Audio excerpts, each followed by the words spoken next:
ఈ అందమైన గార్డెన్ మన నగర శివారుల్లో చెవేళ్ళ దగ్గర వెలిసిన ఎక్స్పీరియం గార్డెన్. ఈ గార్డెన్ని ఒకరోజు 2 రోజుల్లో తయారు చేయలేదు.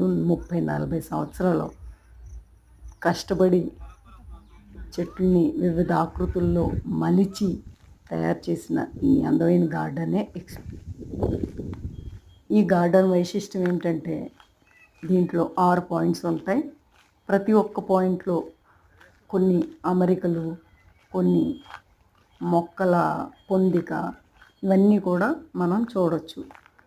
ఉద్యానవనాల పట్ల, మొక్కల పట్ల ఇంట్రెస్ట్ ఉన్నవాళ్ళు ఒక 5-6 గంటలు మీరు కాదనుకుని దీనికి స్పేర్ చేస్తే ఈ కంప్లీట్ గార్డెన్ నడిచి కవర్ చేయొచ్చు.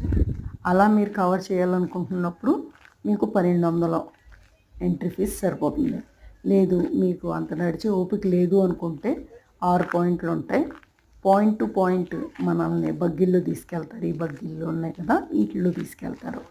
సో ఈ 6 పాయింట్లు మనం కవర్ చేయొచ్చు బగ్గిల ద్వారా.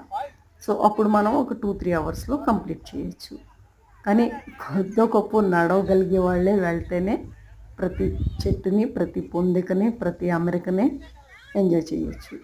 ఎందుకంటే ప్రతిదీ కూడా మనకి అబ్బురపరిచే విధంగానే ఉంటాయి. అబ్బా ఎంత కష్టపడి ఉంటారు ఇంత అందంగా తయారు చేయడానికి అనిపిస్తుంది. కొన్ని చెట్లు అయితే శిల్పాల్లాగా అనిపిస్తాయి. ఇప్పుడు ఈ అమెరికా చూడండి, ఇది ఒక పెళ్లి పందిరి లాగా ఉంటుంది అనమాట. దాని కిందకి వెళ్తే చెట్లు కొమ్మల్ని ఇలా అల్లేయడం వల్ల ఒక పందిరి లుక్ వచ్చింది. ఇంకా ఆ చెట్లు ఇంకా పెరుగుతున్నాయి, ఇంకా పెరిగే కొలది ఇంకా దట్టమైన పందిరిలాగా వస్తాయి. కానీ ఇప్పటికే దాని కిందకి వెళ్ళగానే ఒక పెళ్లి పందిరి కింద ఉన్న ఫీలింగ్ వస్తుందన్నమాట. సో ప్రతి చోట ప్రతిదీ ఒక విశేషమే అనమాట. వింతే ప్రతి చెట్టు, ప్రతి చేమ అక్కడ మనకి చూడముచ్చటగా ఉంటాయి. కొన్ని అయితే శిల్పాలలాగా ఉన్నాయి. అంటే అది శిల్పం చెక్కి దానిపైన ఎలా చెట్టుని అమర్చారా అన్న ఫీలింగ్ వస్తుంది. కానీ తీరా చూస్తే అది చెట్టు కాండం అనమాట. దాన్ని పెంచేటప్పుడే అంత అందమైన విధంగా పెంచుతారు కాబట్టి అది శిల్పంలో ఉంటుంది. ఇదిగోండి, ఇది చూడండి, ఇది శిల్పంలా కనిపిస్తుంది కానీ అది చెట్టు కాండం.